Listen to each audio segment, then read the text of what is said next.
কেউ তোমাকে জান্নাতে নেওয়ার টেন্ডার পায় নাই। আজকে পৃথিবীতে অনেক মানুষজনকে আমরা দেখি যারা মানুষের কাছ থেকে টাকা পয়সা অর্থকড়ি নিয়ে এদেরকে বলে, বাবারা কোনো টেনশন নিও না, আমার কাছে আসবা, সবকিছু ভোগ দিবা, আর আমি তোমাদেরকে জান্নাতে নিয়ে যাব। নাউযু বিল্লাহি মিন যালিক।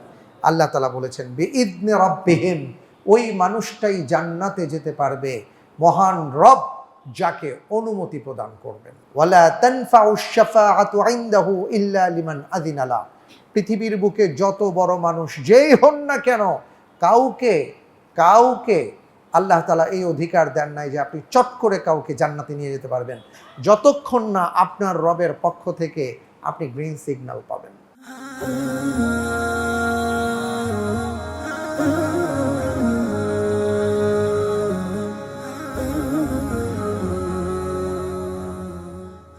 السلام عليكم ورحمة الله وبركاته. إن الحمد لله نحمده ونستعينه ونستغفره ونؤمن به ونتوكل عليه ونعوذ بالله من شرور أنفسنا ومن سيئات أعمالنا. من يهده الله فلا مضل له ومن يضلله فلا هادي له. وأشهد أن لا إله إلا الله وأشهد أن محمدا عبده ورسوله. أما بعد. আল্লাহ রাব্বুল আলামিনের কাছে আমরা লাখো কোটি শুকরিয়া জানাচ্ছি যে আল্লাহ তাআলা আমাদেরকে তৌফিক দিয়েছেন। সেই জন্য মহান রব্বুল আলামিনের পক্ষ থেকে যে মহান হুকুম ছিল জামাতের সাথে সালাত আদায় করা, আমরা সেই হুকুম পালন করেছি এবং এশারের সালাত জামাতের সাথে আদায় করতে পেরেছি। এই জন্য আমাদের মহান রবের দরবারে শুকরিয়া আদায় করছি, আলহামদুলিল্লাহ। সালাত এবং সালাম পেশ করছি সর্বকালের সর্বশ্রেষ্ঠ মহামানব আমাদের প্রিয় রাসূল আকরাম সাল্লাল্লাহু আলাইহি ওয়াসাল্লামের প্রতি। আল্লাহ তাআলা আমাদের সকলের পক্ষ থেকে সালাত এবং সালাম পৌঁছে দিন। আল্লাহুম্মা আমিন। আল্লাহুম্মা সাল্লি আলাইহি, আল্লাহুম্মা বারিক আলাইহি, আল্লাহুম্মা সাল্লি আলা মুহাম্মদ। সম্মানিত ভাইরা আমার, আলহামদুলিল্লাহ আমরা ধারাবাহিকভাবে পবিত্র কোরআনুল কারীমের ছোট ছোট করে কিছু সময় ব্যয় করে কিছু আয়াত, তার ব্যাখ্যা, কিছু তর্জমা, তাফসীর জানার চেষ্টা করে আসছি বেশ কিছুদিন ধরে।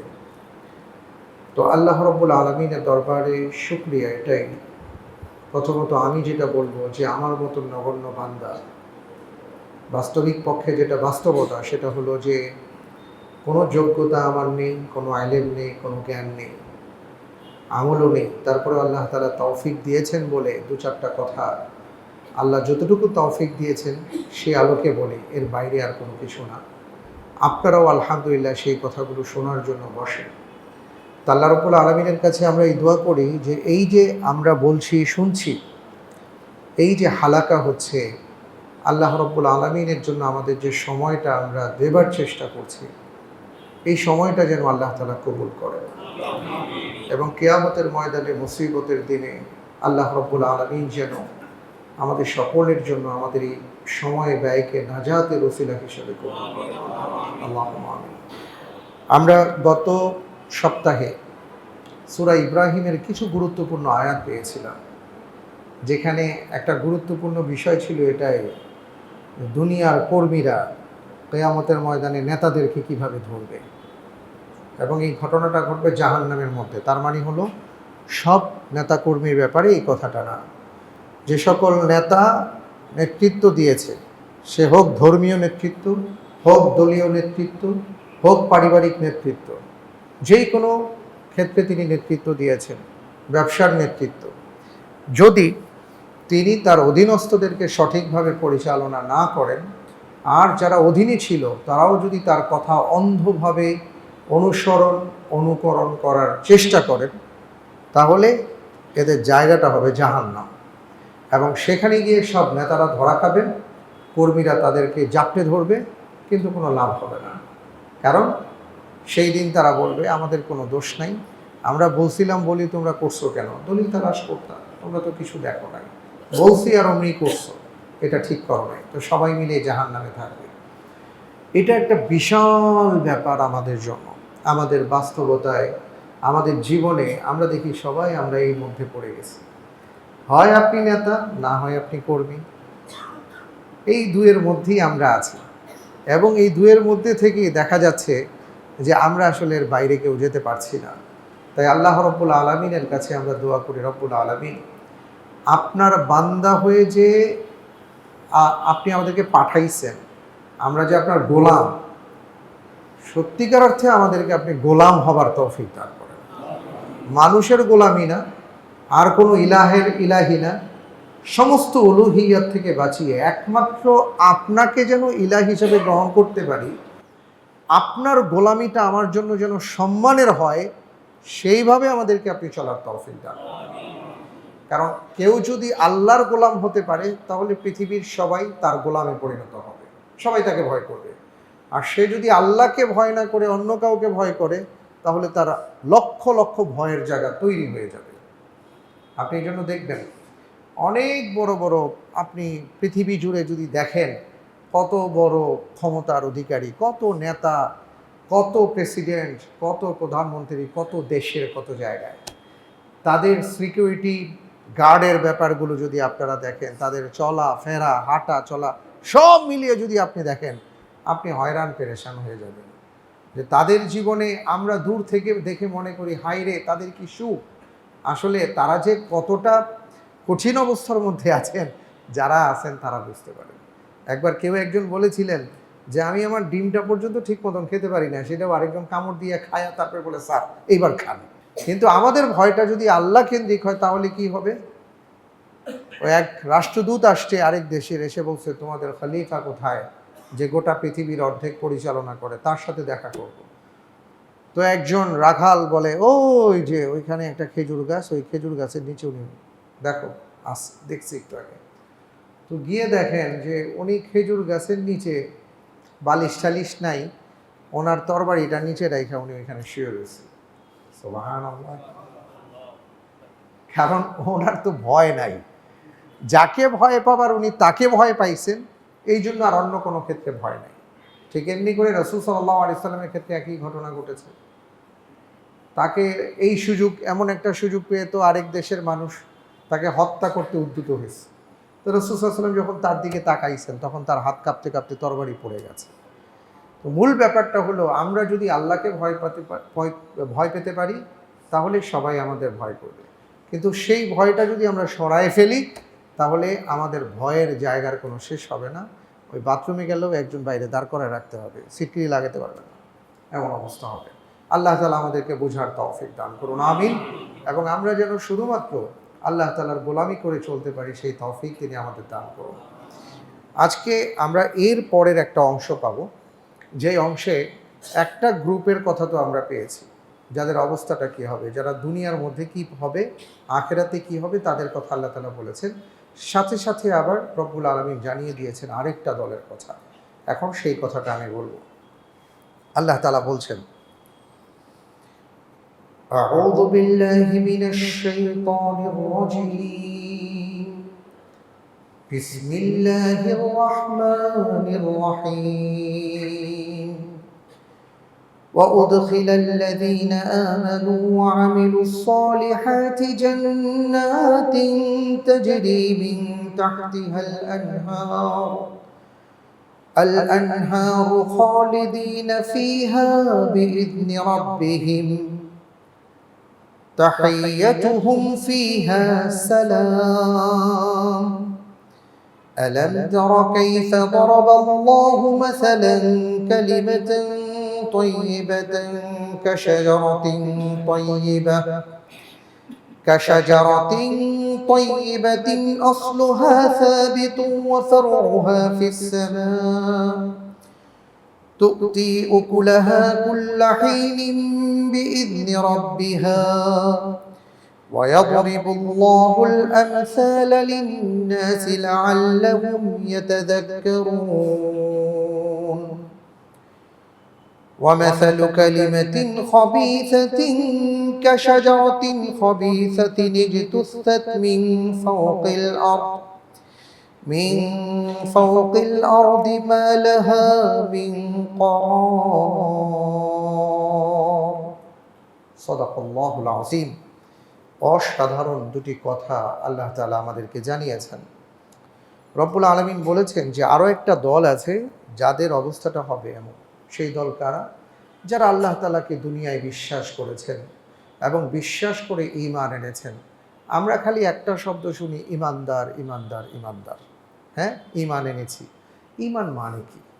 ঈমান মানে হলো আল্লাহ তাআলা আপনাকে যেই হুকুম দিয়েছেন, যে আদেশ দিয়েছেন, যে নির্দেশনা দিয়েছেন, সেটা আপনার অক্ষরে অক্ষরে পালন করার চেষ্টা করা। আর যা নিষেধ করেছেন সেই নিষেধাজ্ঞা থেকে বেঁচে থাকার চেষ্টা করা। এটা হলো মৌলিকভাবে ঈমানের লক্ষণ। ঈমান আর ইয়াকিন হলো দুই জিনিস। ঈমান হলো এমন বিষয় যে আপনাকে আল্লাহ রাব্বুল আলামিন বলেছেন, কিন্তু আপনি না আল্লাহ সুবহানাহু ওয়া তাআলাকে দেখেছেন, না আপনি জান্নাত দেখেছেন, না আপনি জাহান্নাম দেখেছেন, কোরআন নাজিল হতে না দেখেছেন, না জিবরাইল আলাইহিস সালামকে দেখেছেন, না কোনো ফেরেশতাদের সাথে আপনার সাক্ষাৎ ঘটেছে, না আপনি রাসূল সাল্লাল্লাহু আলাইহি সাল্লামকে দেখেছেন, কাউকে দেখেন নাই, কিন্তু এমনভাবে আপনি বিশ্বাস করেছেন যে আমি দেখলে যা বিশ্বাস করতাম এর চাইতেও এই ব্যাপারে আমার বিশ্বাস বেশি। এটা হলো ঈমান। বুঝে আসছে? অর্থাৎ আপনি যখন শুনবেন আল্লাহ তাআলা বলেছেন, আপনি যখন শুনবেন আল্লাহর রসুল বলেছেন, এটা যখন আপনি মনে প্রাণে মেনে নিলেন, বিশ্বাস করলেন, সামাআন ওয়া তাআতান বললেন, এটাই হলো আপনার ঈমান। ইয়াকিন হলো ওই জিনিস, তা হলো যে আপনি বিশ্বাসও করেছেন কিন্তু আপনি আবার সরাসরি দেখেছেন। যেমন মনে করেন আমরা কাবা ঘরকে অনেকে না দেখে শ্রদ্ধা করি, কিন্তু আরেকটা হলো আপনি দেখেছেন, এটা হলো ইয়াকিন। দেখার পরে এক বিশ্বাস এক জিনিস, না দেখে বিশ্বাস আরেক জিনিস। তো ঈমান হলো না দেখে বিশ্বাসকে বলা হয়। আল্লাহ তাআলা বলছেন ওয়া উদখিলাল্লাযীনা আমানু, যে যারা আমাকে দেখে নাই, যারা কোনো কিছু না দেখে মনে প্রাণে বিশ্বাস করে সেইভাবে যারা জীবনযাপন করেছে এবং সেই সাথে যারা ভালো কাজ করেছে। আমি প্রায় একটা কথা বলি আপনাদেরকে যে ভালো মানুষ আর ঈমানদার মুদ্রার এপিঠ ওপিঠ। আপনি ঈমানদার দাবি করবেন অথচ ভালো কাজ করবেন না, হতে পারে না। কিন্তু আপনি ভালো মানুষ যদি ভালো মানুষ হতে চান তাহলে আপনাকে ঈমানদার হতে হবে, আর যদি ঈমানদার হতে চান তাহলে ভালো কাজ করতে হবে। কিন্তু শুধু ভালো মানুষই দ্বারা বেশি দিন টেকা যায় না। এই জন্য নাস্তিকরা টিকতে পারে না এবং তাদের অনেক ঝামেলা তৈরি হয়ে যায়। কিন্তু একজন ঈমানদার যদি মনে প্রাণে আল্লাহকে বিশ্বাস করেন তাহলে তিনি যেটা করবেন যে আল্লাহ কিসে খুশি হন সেই কাজটা তিনি করার চেষ্টা করেন, আর তখনই দেখা যায় সবগুলো তিনি ভালো কাজ করতে থাকেন। সুবহানাল্লাহ। তো আল্লাহ রাব্বুল আলামিন বললেন যে মনে প্রাণে আমাকে বিশ্বাস করে, আমার কথাগুলো শুনে আর যে ভালো কাজ করে তাদেরকে আমি এক জায়গায় প্রবেশ করাবো। সেটা কোথায়? জান্নাত। এমন একটা জান্নাতে প্রবেশ করাবো তাজরি মিন তাহতিহাল আনহার, যার তলদেশ দিয়ে নহরসমূহ প্রবাহিত। দেখেন, আমরা দুনিয়াতে যারা আছি এক একজনের কাছে জান্নাতের সৌন্দর্য এক এক রকম। যে যতটুকু দেখেছি ভাবছি মনে হয় এই রকম হবে। যেমন মনে করেন আমরা যারা বুড়িগঙ্গার পাড়ে থাকি, তা আমরা যখন জান্নাতিন তাজরি মিন তাহতিহাল আনহার শুনি, যে নহরসমূহ প্রবাহিত, তখন আমরা চিন্তা করি যে হয়তো বুড়িগঙ্গা অথবা বঙ্গোপসাগর টাইপের কিছু একটা হবে। কিন্তু যারা আর একটু বড় জায়গায় গিয়েছেন, হয়তো থাইল্যান্ডে গিয়েছেন, সিঙ্গাপুর গিয়েছেন, তারা চিন্তাটা আর একটু ব্রাইট করেছেন, ব্রড করেছেন। যারা কানাডাতে গিয়ে সাগর দেখেছেন, নদী দেখেছেন, লেক দেখেছেন, অস্ট্রেলিয়াতে গিয়ে দেখেছেন, তাদের চিন্তাটা আরও ব্রড হয়। অর্থাৎ এই চিন্তাটা বাড়তে থাকে।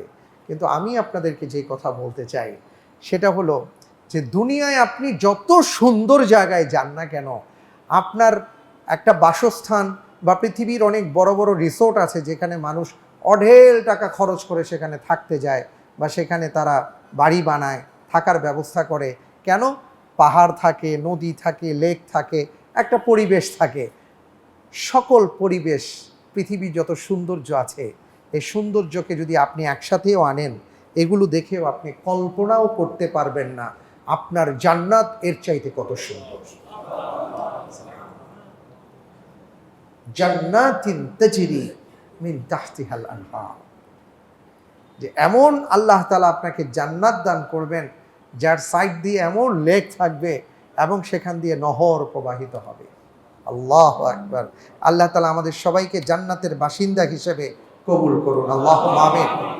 ভাইরা আমার, আরও মজার ব্যাপার হলো রব্বুল আলামিন বলেছেন খালিদিনা ফিহা, ওই জান্নাতে একবার যিনি প্রবেশ করতে পারবেন তাকে আর জান্নাত থেকে বের করে দেওয়া হবে না। কেউ কোনোভাবে জান্নাতে একবার ঢুকতে পারলে আর তিনি জান্নাত থেকে বের হবেন না। এই জন্য রব্বুল আলামিন বলেছেন খালিদিনা ফিহা, যে আমি তোমাদেরকে যে ঢুকাবো আর বের করব না। বিইদনি রাব্বিহিম, আর হ্যাঁ, এটা কারো কথায় তুমি জান্নাত পাবা না। কেউ তোমাকে জান্নাতে নেওয়ার টেন্ডার পায় নাই। আজকে পৃথিবীতে অনেক মানুষজনকে আমরা দেখি যারা মানুষের কাছ থেকে টাকা পয়সা অর্থকড়ি নিয়ে এদেরকে বলে বাবারা কোনো টেনশন নিও না, আমার কাছে আসবা, সব কিছু ভোগ দিবা, আর আমি তোমাদেরকে জান্নাতে নিয়ে যাব। নাউযু বিল্লাহি মিন যালিক।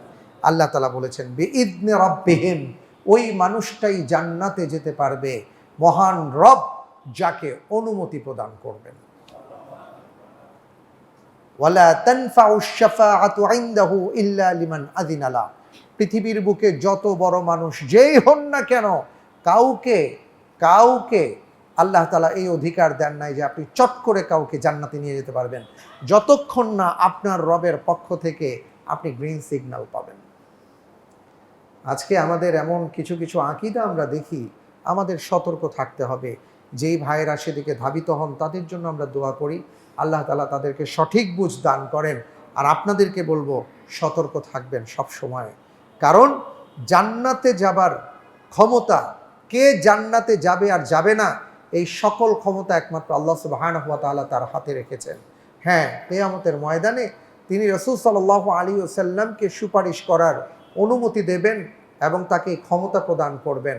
কিন্তু মনে রাখতে হবে ওই সুপারিশ কার জন্য রাসূল সাল্লাল্লাহু আলাইহি ওয়াসাল্লাম করবেন সেটাও আল্লাহ প্রদত্ত হবে, আল্লাহ তাআলা তাকে জানিয়ে দেবেন। ওয়ালা তানফাউ শাফাআতু ইনদাহু ইল্লা লিমান আযিনা লা, আমার রাসূল সাল্লাল্লাহু আলাইহি ওয়াসাল্লাম কার জন্য সুপারিশ করবেন এটাও আল্লাহ তাআলার পক্ষ থেকে জানিয়ে দেওয়া হবে। আপনি কারো বাড়িতে হনহন করে ঢুকে যাচ্ছেন, আপনাকে দারোয়ান দেখে ইয়েস স্যার, হ্যালো স্যার, আসেন স্যার, আপনার ব্যাগেজ নিয়ে দৌড়াদৌড়ি লাগছে, আপনি নিয়ে যাচ্ছে। ব্যাপারটা এমন না যে আপনার সাথে দারোয়ান সাহেবের সম্পর্ক ভালো তাই আপনাকে সে নিয়ে যাচ্ছে। ব্যাপারটা হলো উপর থেকে গ্রিন সিগন্যাল আসছে, তাকে সম্মানের সাথে নিয়ে আসো। আর আমরা বলি কি, আল্লাহর ধন রসুলরে দিয়া আল্লাহ গেলেন খালি হইয়া, নাউযু বিল্লাহি মিন যালিক। শুধু এইখানে থামলে বোঝা যাইতো যে তাও একটা লেভেল ছিল, লেভেল কোথায় নামাইছে। এরপরে বলছে আবার রসুল আবার দিয়ে দিচ্ছেন অমুক তমুক রে, হ্যাঁ হ্যাঁ, অমুক জায়গায় তমুক জায়গায় দিয়ে দিছেন, এখন সব অমুক তমুক জায়গায় আছে। নাউযু বিল্লাহি মিন যালিক। আল্লাহ সুবহানাহু ওয়া তাআলার কথা শুনেন, আল্লাহ তাআলার কথা মানেন, ভালো করে বোঝার চেষ্টা করেন ভাই। আল্লাহ রাব্বুল আলামিন বলেছেন বিইদনি রাব্বিহিম, আল্লাহর অনুমতি কমই তারা জান্নাতে যেতে পারবে, এর বাইরে না। এবং তাহিয়াতুহুম ফিহা সালাম, আহারে কি চমৎকার! আহা, তাহিয়াতুহুম, আপনি সেখানে চলবেন ফিরবেন, যেখানে যাবেন ফেরেশতারা আপনার সম্মানে দাঁড়িয়ে আছেন, আপনার সেবার জন্য অপেক্ষা করছেন। এখানে গিলমান আছেন, হুরেরা আছেন। শুধু তাই নয়, আর কি, যেদিকে যাবেন আপনাকে শুধু সম্বর্ধনা দেওয়া হচ্ছে। আমরা অনেক সময় একটু লাল গালিচা সম্বর্ধনা পেলে, একটু ফুলেল শুভেচ্ছা পেলে, একটু সাধারণ সম্বর্ধনা পেলে নিজেকে ধন্য মনে করি, কত কিছু মনে হয়। আপনি ভাবতে পারছেন আল্লাহ তাআলা কোন জান্নাত আপনার জন্য রেখেছেন। আল্লাহ বলেছেন বান্দা তুই শুধু আমার গোলাম হবি, তুই দেখবি তোকে এমন জান্নাত দিয়ে ধন্য করব, সেখানে সবাই তোর সেবার জন্য অপেক্ষা করতে থাকবে। তাহিয়াতুহুম ফিহা সালাম, ওই জান্নাতে শুধু একটাই অভিবাদন থাকবে, আপনাকে দেখেই বলবে আসসালামু আলাইকুম, আর শান্তি আর শান্তি। এখানে এত শান্তি যে সম্পর্ক সম্পদ সহায়, ওখানে যা দেখেন পরিবেশ পরিস্থিতি সব কিছু মিলে আপনার এমন সুখ অনুভব হবে। আল্লাহ তাআলা পরিবেশটা আপনার জন্য এতটা অনুকূল করে দিবেন যে সেখানে শান্তি আর শান্তি। আল্লাহু আকবার, আল্লাহু আকবার। তাহিয়াতুহুম ফিহা সালাম, আহ কি কথা! আল্লাহ রব্বুল আলমিনের কাছে আমরা দোয়া করি, রব্বুল আলমিন, আমরা অনেক গুনাহ করেছি, আমাদের গুনাহের কোনো শেষ নাই, আমরা গুনার বোঝা নিয়ে চলছি, তবুও মাঝে মাঝে আপনাকে ভয় করে আমাদের চোখের পানি পড়ে।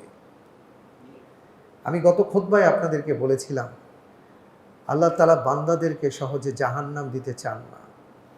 আল্লাহ তাআলা চান যে আমার প্রত্যেকটা বান্দা যেন জান্নাতে যায়। সেই জন্য এত ফ্যাসিলিটিস আমাদেরকে দিয়ে রেখেছেন। জান্নাতে যাওয়া আমাদের জন্য সহজ ছিল, কিন্তু আমরা কঠিন কাজটাকেই গ্রহণ করেছি। অর্থাৎ আমরা যেন ধরে নিচ্ছি আমরা জাহান্নামেই যাব, আমরা জান্নাতে যাব না। আল্লাহ রব্বুল আলামিন বললেন যে তোমার জান্নাতে যাওয়ার জন্য যে নেকি দরকার, আমি যে পথ পদ্ধতি দিয়েছি, একটা কাজ করবা 10টা নেকি দিব। এটা 10 দিয়ে শুরু করব, 10 দিয়ে শুরু করব, 700 পর্যন্ত বাড়বে। এরপর আল্লাহ তাআলা বলেন না, আল্লাহু ইউদাইফু লিমান ইয়াশা, এটা কোথায় গিয়ে শেষ হবে আমি ছাড়া কেউ বলতে পারে না। দেখেন বিপরীতে কি হয়েছে, বিপরীতে তো এমন হওয়ার কথা ছিল যে একটা বদ করবা 10টা দিয়ে, 10টা তোমার গুনাহ দিয়ে শুরু হবে। আল্লাহ তাআলা বলেন না, ওমান জাআ বিসাইয়্যাতি ফালা ইউজজা ইল্লা মিসলুহা, একটা খারাপ কাজ করছো, একটাই তোমার জন্য গুনাহ লেখা হবে।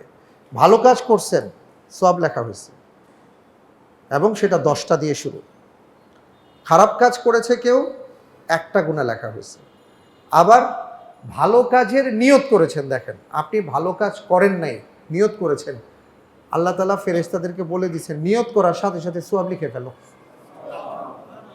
কিন্তু কেউ খারাপ কিছু করার নিয়ত করেছে, আল্লাহ তাআলার পক্ষ থেকে আদেশ দেওয়া হয়েছে লিখো না, যতক্ষণ পর্যন্ত আমার বান্দা না করবে লিখবা না। আচ্ছা, বান্দা নিয়ত করেছে ভালো কাজের, সওয়াব লেখা শুরু, কাজটা করেছে 10 দিয়ে শুরু। এদিকে কি হলো, বান্দা নিয়ত করেছে, আল্লাহ তাআলা বললেন লিখো না। বান্দা কাজটা করেছে, আল্লাহ তাআলা বললেন একটাই লিখো। আচ্ছা, বান্দার মনের মধ্যে আসছে আল্লাহ নিয়ত করেছিলাম, না থাক করব না। আল্লাহ রব্বুল আলামিন ফেরেশতাদেরকে বললেন আমার বান্দা খারাপ নিয়ত করে আবার ফেরত এসছে, সওয়াব লিখে দাও। আবার বান্দা গুনার কাজ করেছে, হ্যাঁ গুনাহের কাজ করে ফেলেছে, গুনাহের কাজ করার পরে আল্লাহর কাছে তওবা করছে এবং তওবাতে নসুহা করেছে, এমন তওবা আল্লাহ তাআলাকে সে খুশি করেছে। আল্লাহ রব্বুল আলামিন বললেন তোমার সমস্ত গুনাহ শুধু মাফই করলাম না, ওই খালি জায়গা সওয়াব দিয়ে ভরপুর করে দিলাম। এত সুযোগ আল্লাহ তাআলা দিয়েছে।